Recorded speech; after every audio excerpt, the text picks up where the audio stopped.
Hello, ladies and gentlemen. Welcome to Super Bros. I'm Ryan. And I'm Seth. And this is our Star Wars special. Yeah. We're not playing a game. I'm thinking that maybe because it's Star Wars, some people might tune in who haven't seen anything else. So we're actually a Let's Play channel, but Star Wars is coming out, the new one, Force Awakens, and I'm excited, or well, whatever. I'm interested. I think they just learned everything about our channel with I'm excited or, well, whatever. Well, I have mixed feelings. But, I wanted us to get together and talk about Star Wars. Mm-hmm. And at first I thought we would do a review of the new movie. But then I thought we're going to spend the whole first half of the review just saying what we think about Star Wars, the other ones. So why don't we do that as a separate video? And here we are. We're recording a week before. Yeah. So, I usually have notes, whether it's video games or whatever. But today I don't. We're just winging it, people. Yeah, this was sort of like a last minute idea that I just Super thought. Bros on the fly. I did read things and do research and so forth. But I mean, some of the knowledge was there. That's true. Yeah. Yeah, because Star Wars means a lot to me. It's my favorite movie. Of all time, right? Yeah. And so we went and we watched the original trilogy in their original versions. Yeah, the unaltered versions. Yeah, I mean, they were released as bonus discs. Yeah. For a limited time. And I think 2005, I think it was? It was right after Revenge of the Sith came out. Well. Which was 2005. I was right! But, they're back there. Yeah. Yeah, they're out of print now. But they have these special editions on them as well. But we didn't watch those. Yeah, no. You hadn't seen them in a long, long time. Actually, I don't know if I've ever seen all of them in the unaltered versions. So that's kind of one of the reasons I wanted to. I'm sure I saw them as a kid. Right. But I mean, I remember the special editions more than anything because I saw those in theaters in 1997 when they came out. So those are the ones that kind of stuck with me more. The original Star Wars I did try to watch once or twice, and I was just always like, eh. Yeah. But we'll get to my Star Wars.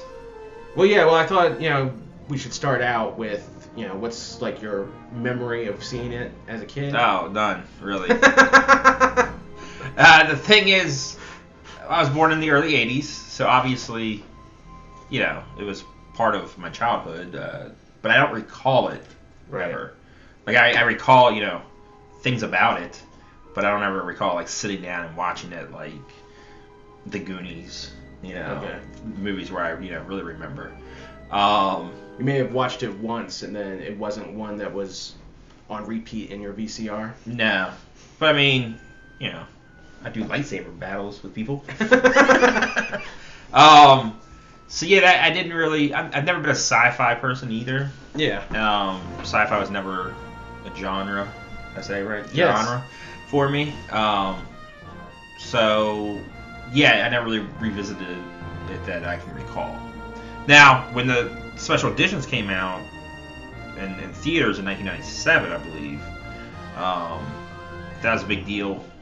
Not only for it was a big deal for me because I'm a film guy. Right. But I went with one of my uncles to one of them, and he was just so excited because I think he didn't get to see it in theaters, and this is kind of a chance for him to. And then I went with an older friend of mine to see another one, and again the excitement that he had because I don't think because it was more important in their childhood, I guess. So yeah, it was there, but I wasn't like I cared. Okay.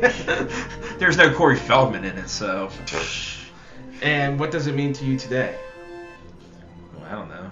I mean, after I've seen it again, or. Well, sure. I mean, you didn't.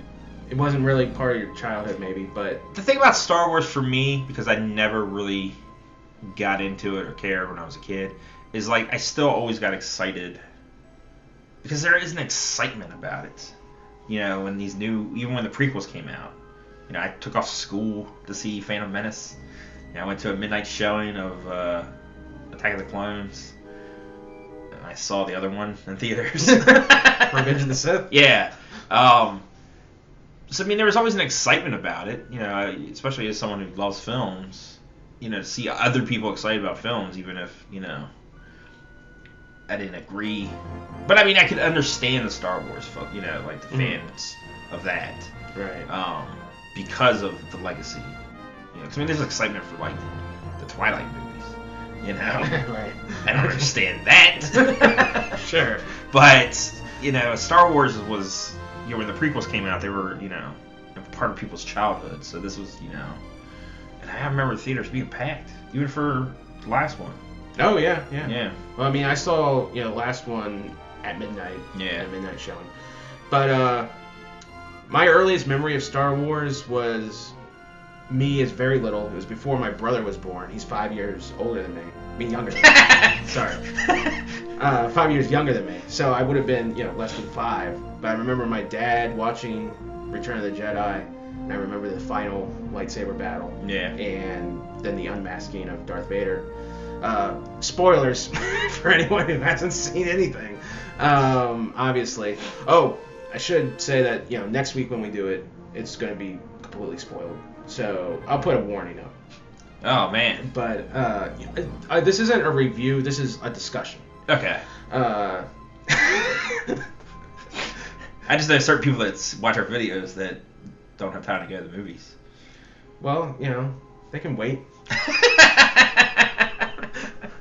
All right. What am I supposed to do? Nah, you're right. But anyway, I remember the unmasking of Vader. So, like, you know, the Luke, I am your father, that was never, you know, a mystery really to me. You know, it was never a twist. It was just something that I knew. And I think for a lot of people that's true. It's just one of those things that everyone knows. It's kind of cool because when I was watching it, Empire this week, my daughter just happened to be in the room when Vader says, "I'm your father," and she's like, "Is that true, Daddy?" And I was like, "Yeah," and she's like, "No."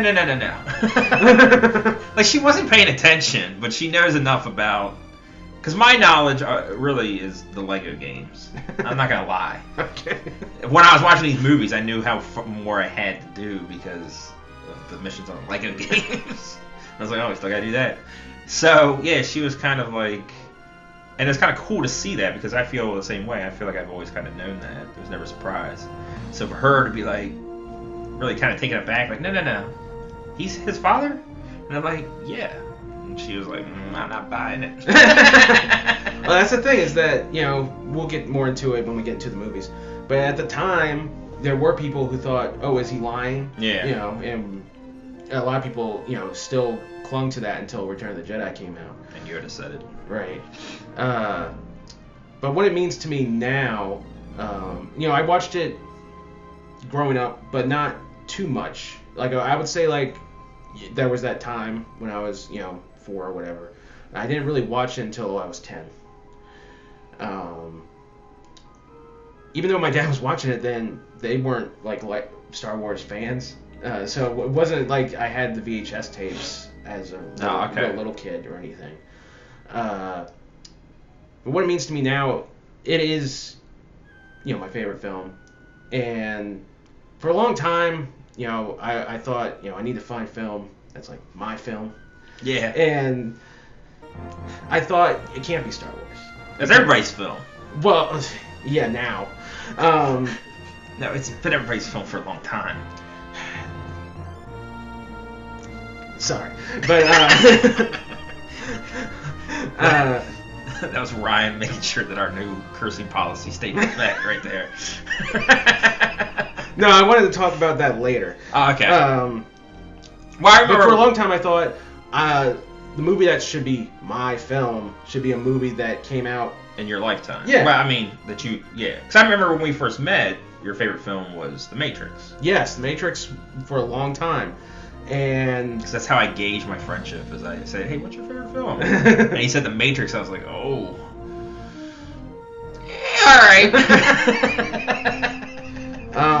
Fight Club, Donnie Darko were also contenders for a while. Yeah, I had to sleep on The Friendship. Just joking. They're all good movies. Yeah, well, see, and what I liked about The Matrix was that it was, sort of a mythology, but using film to tell it. It's cyberpunk, it's sci-fi, but it's also, kung fu, and it's a story of, a hero, a chosen one. And I started thinking about Star Wars did all that. Yeah. And it did it before, and it did it better. So, yeah, it's, there's just so much to it. So, I think what we're going to do is just go through the films, and I'll talk about, interesting parts to it. And I'll make witty remarks. Well, we'll see about that. No guarantees. All right. So, Star Wars, it's now called Episode 4 New Hope. Yeah. At the time, it wasn't. Nope. And the version we watched doesn't. No. No hope in it at all. But it opens with a long time ago in a galaxy far, far away. Yeah. Which, recently, you made a joke about it being the future in Star Wars, and I had to correct you. And It blew my mind. Yeah, you... Because I never thought about it, and I was like, this is the past? Yeah. It's crazy. I guess. I don't know. Well, it's also like, in the beginning, or once upon a time. It's a way to set the story as a fantasy. Because this isn't really... I would say that this isn't really sci-fi, or at least hard sci-fi. You could set this in... a period piece. Well, you could set this in medieval times, and, it would still sort of be the same story. It would just be with swords and whatever. Yeah. But, yeah, I mean, that was Lucas's intent, was to make this, a fairy tale, a mythology. And he used, elements through film, which is why, I think of it as the greatest film, because it's like a synthesis of everything. Cowboy films, samurai films, the sci-fi serials he grew up with, which is what this is like a throwback to, and the opening crawl. Yeah. It's supposed to be like, this is an episode in a series. You didn't see the other ones. Here's like a quick recap. Previously on Star Wars. Which is, I really liked, at the time, calling it episode 4, that's one change. Yeah, whatever. I think it's good. But it's also like, I'm sort of being thrown into this story. You don't know why the rebels are fighting the Empire. I mean, you get it. It's a simple story, if the Empire is oppressive. Yeah. But, you don't know, things like that. And that's what, it's sort of set up for. It opens with the droids and R2-D2 and C-3PO. Yeah, I used to always have an R2-D2 in my car. Yeah? Yeah, it was like my little co-pilot. Oh, that's cool. I got it from Pizza Hut because I worked at Pizza Hut when Phantom Menace came out. Yeah. And, makes sense. Yeah, we all had names. Like the one dude was... Wow. The one dude, his last name was Faith, so he was Faith Windu. Oh, I get it. And I was, Skyfalter. I guess people should know that your last name is Falder, or else that doesn't really work. I never put your last name in any of these videos. Well, now you can stalk me, I guess. Yeah, if I ever have another son, I'm going to name him Anakin Skyfalter. Hey-oh! But yeah, so I always had an R2-D2 because it was kind of cool. Yeah, I had a cup that was shaped like R2-D2 for a while, and just sort of deteriorated. Well, but he's always getting cleaned. Yeah, well, and also these early ones anyway, everything is dirty. Everything is like dented. Yeah. And it's supposed to be, like a lived-in universe. But the droids, they've been given a message from Princess Leia, go find, Obi-Wan Kenobi. And one of my favorite scenes in the whole series is in the very beginning where they're just wandering through the desert, and C-3PO is bemoaning his lot in life. That's all he does. I don't know. I find there's something. Trilogy. I think there's something really poetic about just robots wandering around philosophizing. You do like robots, though. I mean, I guess so. I like Mystery Science Theater 3000. It's probably your favorite show, and right. I mean, doesn't have to be robots in that show, but Yeah, but I do like robots. But what are the droids? Like, what are their place in this whole story? What do you mean? Well, are they people? Well, they're not treated like people. No, I'll tell you that much. Yeah, they're kind of rude to those droids. That's what I was sort of getting at. Was that the droids are really discriminated against, which is fine, like from strangers. Mm-hmm. Not that discrimination is good from strangers. That's not what I'm saying. But by the time we get to Jedi, the main cast doesn't even care about these droids. They're like, let's just go pick up the droids because they fall in the pit. And it's like, don't forget the droids. It's like, they have names. They've been with you on. This is the 3rd episode. Right. So I don't know. I guess they're. I think it's a pretty big theme throughout all, and I think that they're sort of key to understanding Star Wars as a whole. They're kicked out of that cantina in the first one. They're like, we don't serve droids here. They'll serve dogmen or whatever. But if your skin is metal, forget about it. If you go beep beep blop, but if you can go wow wow wow wow, and they don't care. Yeah, and R2-D2 is the real hero through a lot of this. Yeah. He's the one who. He's the new hope. If you ask me. But the droids are eventually captured by the Jawas. And then Luke and his uncle purchase them. Uncle Owen. Yeah, I'll get to this later, but they purchased C-3PO so he can talk to the moisture evaporators. Well, he's fluent in over 1 million different languages. I think it's like 6 million. Wow. But that wasn't a good impression of him. But that moisture farming is interesting idea. Man, we're talking about every aspect of the film, aren't we? I think that's a really cool sci-fi concept, and Star Wars doesn't have a lot of them. Where moisture farming. I don't know. You're on a desert. You gotta get water somehow. Yeah, I guess. But Luke is a pretty whiny teenager in this. I didn't think he was as much as I recall. Because a lot of the thing about the Star Wars. I'm not complaining about it. It is his character, and he grows out of it. Well, I mean, even like the first one, a lot of the things about the first one, which was interesting rewatching it, is I remember just clips and scenes. So I remember him being whiny because I've heard comedians and stuff say he's just whining. Mm-hmm. But I didn't think it was that bad actually. Like I felt like a lot of what I remember was like stiff. Everybody was stiff. But when I watched it as a whole this time, everybody's kind of more relaxed and it's not as stiff as you remember. Yeah, like it actually is a film. Yeah, a lot of people say, "Oh, there's a lot of bad lines in this. The dialogue's not good." Yeah, I completely disagree. Yeah, if you take it out of context and just show that line, sure. But once you're watching it as a whole, it's not bad. There's also a lot of Star Wars things that I think people just assume that I just completely disagree with. We'll get into that in the next film. Yeah. But there's one part here during this section that is one of the most magical parts in the whole film. Oh yeah. Where Luke goes out and stares out into the twin sunset, and John Williams' score is coming in, and the scores in all the films are fantastic. You're gonna need tissue soon. Why? Am I tearing up? John Williams' score? Oh, it's beautiful. It is. It's nice. It's good. And I don't know. It's just such an inspiring moment of Luke looking out, dreaming of what his life could be. Yeah, getting off this desert. But R2-D2 isn't sitting around. He goes out on his own to try to find Obi-Wan, and Luke goes after him with C-3PO. They run into the Sand People. Yeah. And then Ben Kenobi. You mean Ben Kenobi? Oh, Ben Kenobi? There's a lot of names here, which I guess we gotta assume they're sort of common names, like Luke Skywalker.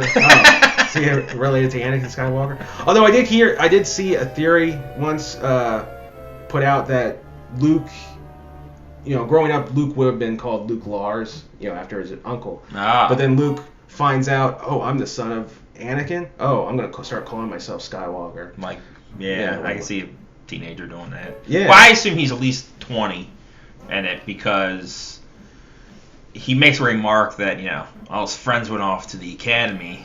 Right. And he's, and Owen's like, you can go next year. I need you here now, Luke.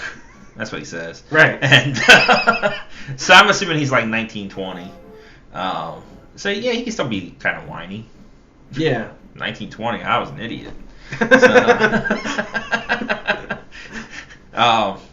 But yeah, so they go and they find Obi-Wan Kenobi. He saves the day. Right. He chases all the sand people. Yeah. And, he sits Luke down, has a talk with him. And I really like it. It's like, I really like backstory. I like people telling it, not showing it. Yeah. Because you can, imagine whatever. I really like backstory. I don't need 6.5 hours of it, though, Lucas. We'll get to that later. But, it puts into your head, the golden age, what it must have been like, the Jedi being a noble force. Yeah. And, they talk about the Force, which, the Force is a combination of both, like, Western and Eastern religions. It's sort of like God, but it's impersonal. Like, it's, more nature. Yeah, because, like, they say, may the Force be with you, and that's kind of, the way they say it is kind of like Godspeed. Yeah. Or, God bless. God bless this. Yeah, God bless America. God bless Tatooine. May the Force be with America. Yeah. Man, you imagine if a president candidate said that, how many votes they might get? I'm Seth Falder, and I approve this message. May the Force be with America.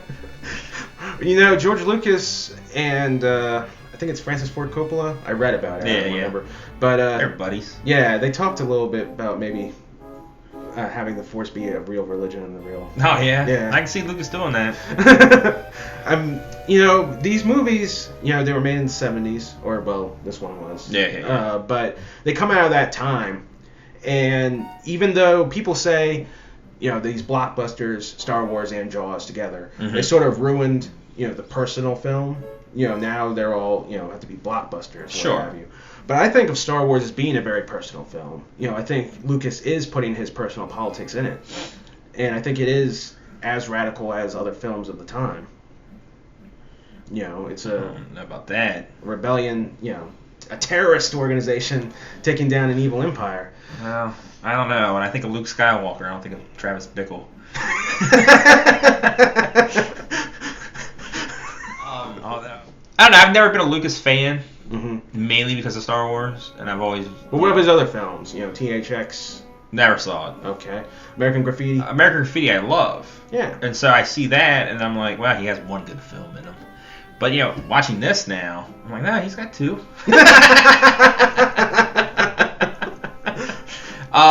Because this is it's when I watch a movie, I look at the directing and shots and things like that, and the story. I'm big on story, and it's a pretty sharp film for for this being his follow up to American Graffiti. Yeah, I was very impressed. I know when we watched this is the other one we watched together. Yeah, we had to watch the other. And I remember saying, "This movie's not too bad," and Ryan just said, "It's the greatest film ever made." And I'm like, but yeah, no, it was. I'm kind of a fan of him now. Oh, good. I mean, I still don't like what he's done with the films and the prequels too much, but 77 Lucas could make a movie. Yeah. Returning to Star Wars, it's now set up. Did we get away from it? Well, I mean, we're talking more in general, but Luke's uncle and aunt are murdered, by the Empire, and he takes that like a pro. Let me tell you. Yeah, you think of it. I mean, you tell me what you think. Well, he goes and he finds out they've been slaughtered. I think he sees they're like burning skeleton. And then he's like, all right, well, now I can go do what I want to do. Like, these oppressors. I'm like, these are the only family you've known for 19 to 20 years, dude. Like, shed a tear at least. I guess they have to farm their own tears in the desert. Oh, boy. Wow. But yeah, I was just, whatever. That's a little I mean, they gotta keep the story going. They can't take a 5-minute break for him to. I think he probably wasn't that close to him. It's the only family he's known.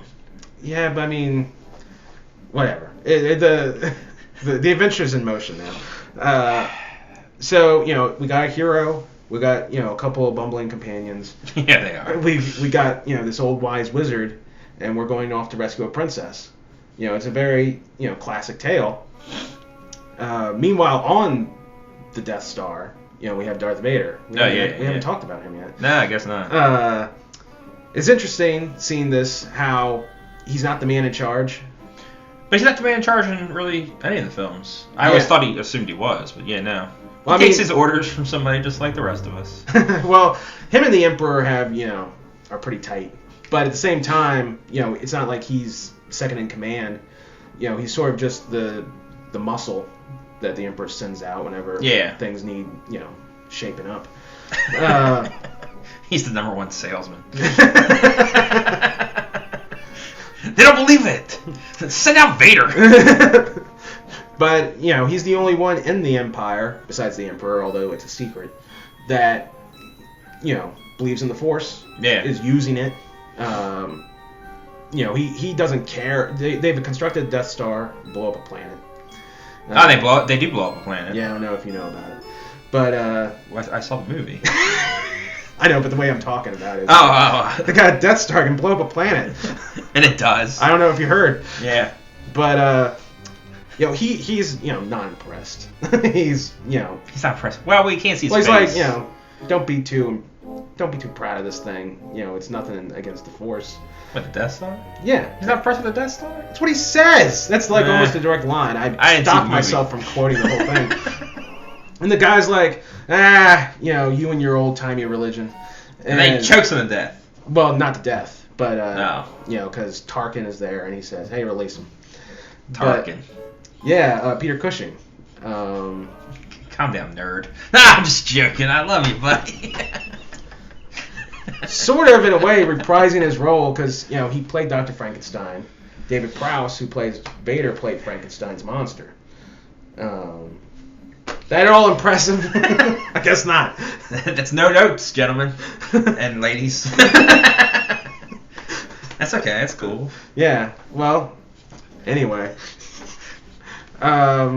Any thoughts on Vader in this movie? Not really. I mean, he's a big bad. Yeah. And but he has sort of like a separate agenda to the rest of the guys there. I don't know. I think they would have just executed Leia at some point, but... Well, I think he's the boss. The bosses know stuff we don't know. But he's not, though. But he is the boss. The other boss is on vacation, so he's filling in for Emperor. But Tarkin's in charge of him. He's the one he's bossing him around. That's true, I guess. I didn't think it out. I don't know. They believe in Vader. He's number one salesman. So when he says something, Tarkin's like, well, that's not what I would do, but we'll let it ride and see how it goes, Vader. You know how bosses give you a leeway every once in a while? Like, hey, I don't want to come in at 8. Let's do 8:30 and see how it works. Anyway. You ask me a question, I give you an answer. You act like I'm an idiot. Feel like C-3PO up in this joint. So, they're on the desert. They go to Mos Eisley. Which is this bar. Yes, well, it's a spaceport, and there's a bar there. I didn't read the blueprints. I thought it was just a bar, but okay. And they need to get, to Alderaan, which is where they think they're going to meet up with, the rebels and whatever. Oh, so they need a pilot. Yeah. So enter Han Solo. Han Solo. Although they call him Han in every film. Han or Han? I've never heard him called Han. They call him Han the entire trilogy. Guess I wasn't paying attention to that. But okay.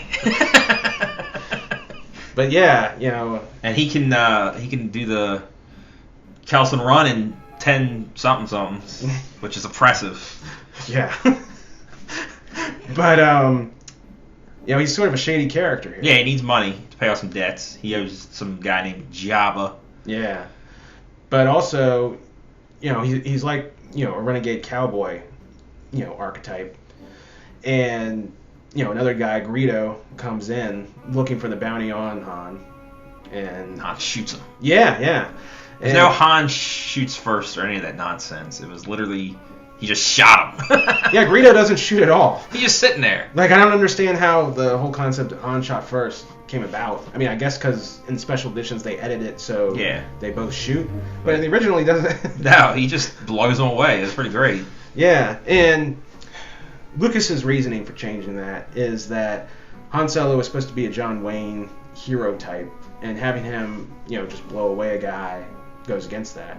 I understand where he's coming from, but to me, it's supposed to be, you know, we don't know who this Han is. You know, maybe we shouldn't trust him. Yeah, he could, you know, undermine the whole mission. You know, he could be the thing that's going to, you know, bring it all down. But the cool thing, even before they get in there, though, is Ben Kenobi uses the Jedi Force, which we don't know, or the Jedi mind trick, which we don't know what that is until later on. But that's really cool.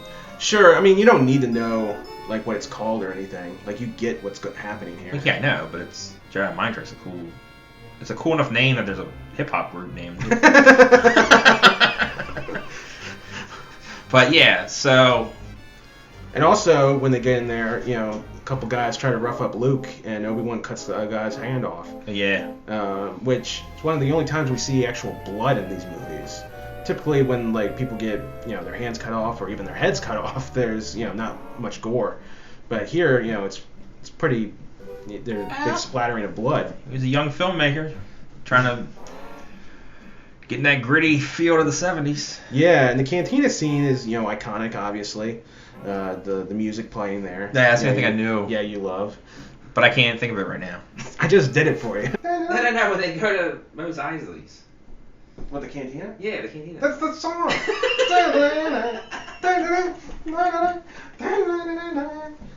I don't think he did it right though. But anyway, yeah, it's pretty cool. It's really cool. Yeah, well, you see, you know, all these different creatures and stuff, which it's really seedy. It's dark. And there's a dog drinking. It was all achieved because, you know, they didn't have, you know, a huge budget. No, I'm not so they making fun of it. I'm just saying they bought like literal Halloween costumes, and then, you know, hey, we'll make it dark and dim so you can't really tell, but it adds to everything. Yeah, I wouldn't go there. What do you mean? I wouldn't go to the cantina. I'd get my arm cut off because some guy would come up and say, "We don't like you." Right. Ha ha ha. That's how they laugh. Han also has, you know, Chewbacca, his co-pilot. Yeah, which is great. Yeah, you like Chewbacca? He's alright. I liked him at first. He kind of becomes a pain throughout the trilogy. Another thing I should mention, though, is all of these films, you know, I did kind of grow up on. Yeah, I saw. I really grew up on Spaceballs. And, yeah. And I know that... Barf? Yeah, Barf. I love John Candy, so... But comedian Michael Shea has a really good line where he actually saw Spaceballs before he saw Star Wars. So when he saw Star Wars, he just said it's an unfunny Spaceballs. Who cares? And I'm kind of in that same realm where I've seen Spaceballs so many times. Yeah, when I watch Star Wars, I'm like, oh. I just wanted to get that out there. Right. So yeah, Chewbacca's this tall guy, and he's pretty cool. Yeah. He just goes, roar. You know, that's the worst impression, but that's what he does. He goes, roar, the whole time. He doesn't speak English, is what I'm trying to get at. Right. But Han understands. Well, they've been on that. I always like that when, you know, they're talking to aliens. They talk in, you know, English or space English, and the aliens just talking whatever, but they communicate just fine back and forth. Wookiee-ese. Yeah. You know, well, when he's going, I think Han can figure out what he's trying to say. Well, communication, I think, is a pretty big theme throughout all these movies. It'll become a big theme next episode. But, you know, just language in general. So they get to the Alteron. Well, no. I don't know. They say the princess. Where's she at? She's on Death Star. Right. I saw this movie. Well, they get in the Millennium Falcon. And, Yeah. You know, take off. Well, back on the Death Star, Darth Vader's torturing Leia. He's got a mind probe, and it's left to our imaginations, whatever that does. It's got a big old needle on it. But, she's not giving up anything. So then they bring her out and they blow up her home planet. Oh, yeah. That's terrible. Yeah. She still didn't give anything out, does she? No, she gives them the wrong address. She tells them Dantooine, but the rebels aren't there. Okay. But anyway, they go there, but, the planet's not there anymore. So, Millennium Falcon gets sucked up to the Death Star. And then they save her. Right. I'm trying to move it along. We got 3 movies to talk about here. All right, well, Obi-Wan goes up against Vader. And then he just kind of lets himself go. Yeah, well, I mean, what do you think happened here? Well, I thought he died. Right. But then you see Vader kick. Well, because what happens is he just disappears. Yeah. I mean, it happens at a moment where Vader would have killed him. So. But even Vader seems kind of confused, like, hey. Yeah, what's going on? So, yeah, I always thought he just died, but, you made the... Observation, sure, that's the word we can use. That he just becomes the Force. He becomes one with the Force. Makes total sense in the rest of the films. Yeah. And I think you're right. Because even though, when he says to Vader, you strike me down, I'll become more powerful than you possibly imagine. And that's what happens. Vader's like, Rrr. Yeah. See, like, the battles that are going on, freedom fighters fighting against an empire. Can I make a comment, though? Sure.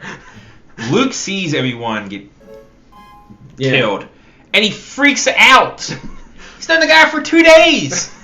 Owen and Aunt Linda. And Baru. He's been with all his life. They die. He's like, let's get out of here. This is what I'm saying. It really bugs me. But whatever. Kids these days. They don't appreciate anything. Well, see, all these movies, including Empire and Jedi, I guess, have like a really compressed time to them, where like events are happening really quick. Yeah. But it makes it feel like time is stretched out. It's something that I didn't think of till I don't know, I was older, I guess. No. But I don't see it. When you're watching the movie, you're into it. You don't really think about it's been like half a day since he's known Ben. He's crying. Yeah. But that's the other thing, is that because Luke sees that, it gives Luke, motivation. Yeah. And I think that's also what Obi-Wan meant. You strike me down, I'll become more powerful, because, your son, he doesn't know he's your son, is going to go up against you now. Yeah. So they save the princess. Yeah. Old Ben Kenobi disappears. Right. They get on the Millennium Falcon and they take off. Yeah. They end up with the actual Rebel Alliance, and they're going to launch an attack against Death Star. Yep. What's the Death Star doing? Well, it's about to come into orbit where the rebels are. He's going to blast them away. So there's a whole time, they got to blow this thing up soon. Yeah. Or all's lost. And Han Solo is like, forget you all. Taking my money and run. Yeah, because he's got to go pay off this guy Jabba. He mentioned Jabba. That's cool. Yeah. And Luke's all like, you're only for yourself. Although he didn't care his aunt died.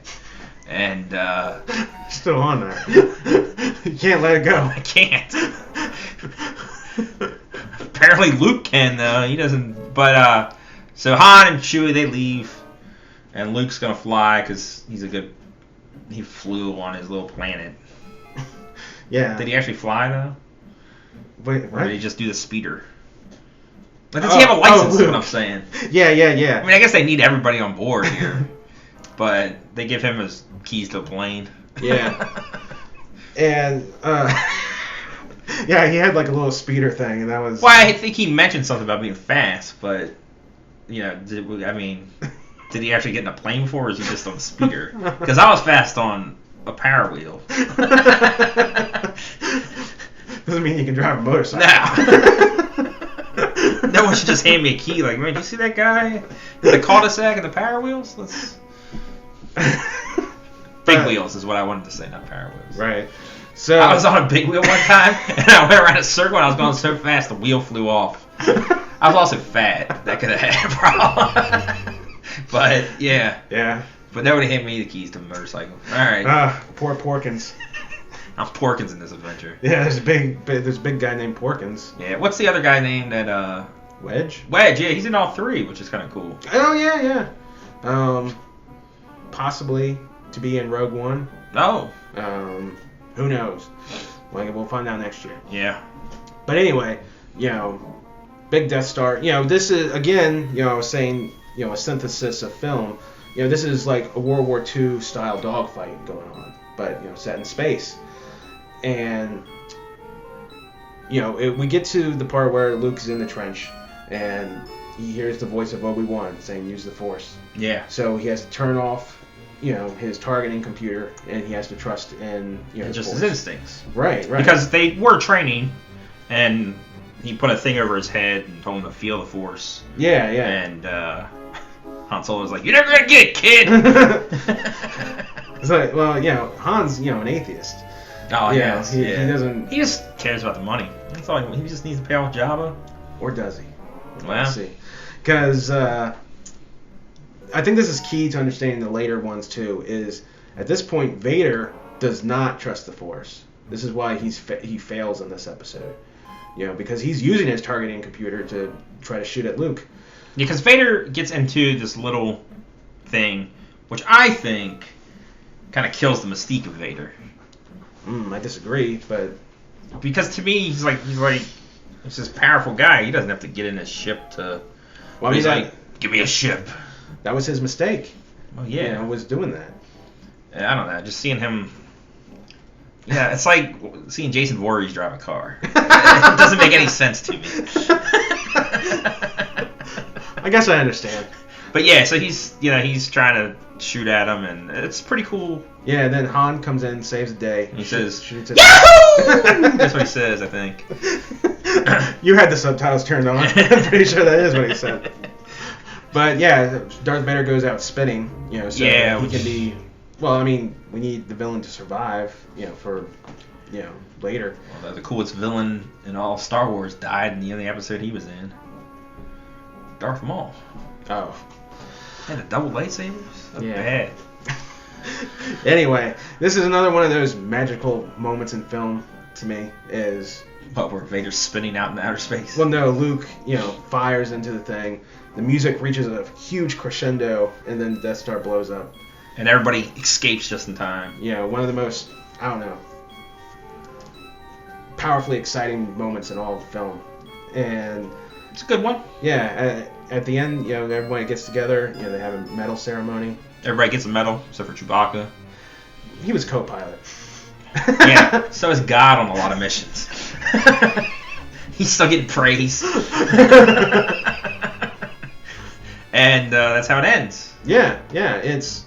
to me, I could make a case for, the whole trilogy, being, my favorite film. I could even make a case, if I wanted to, for the whole saga. But if I had to pick one, this is the one for me. For me, it's definitely the best of the bunch. It's self-contained. It has a beginning, middle, and end. I feel like it's 5 out of 5 if we're giving it a review.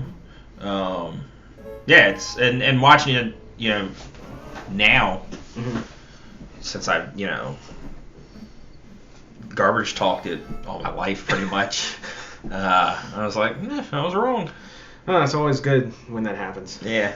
It doesn't happen too So much. if anybody out there is watching this that knew me and was like, Seth's going to tear this thing apart. No, I loved it. It was great. 5 out of 5.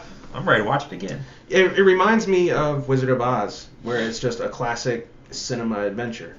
But, to me it's, certain elements are better because, it's a mythology born in film. It's not based on a book. It's not based on a comic book.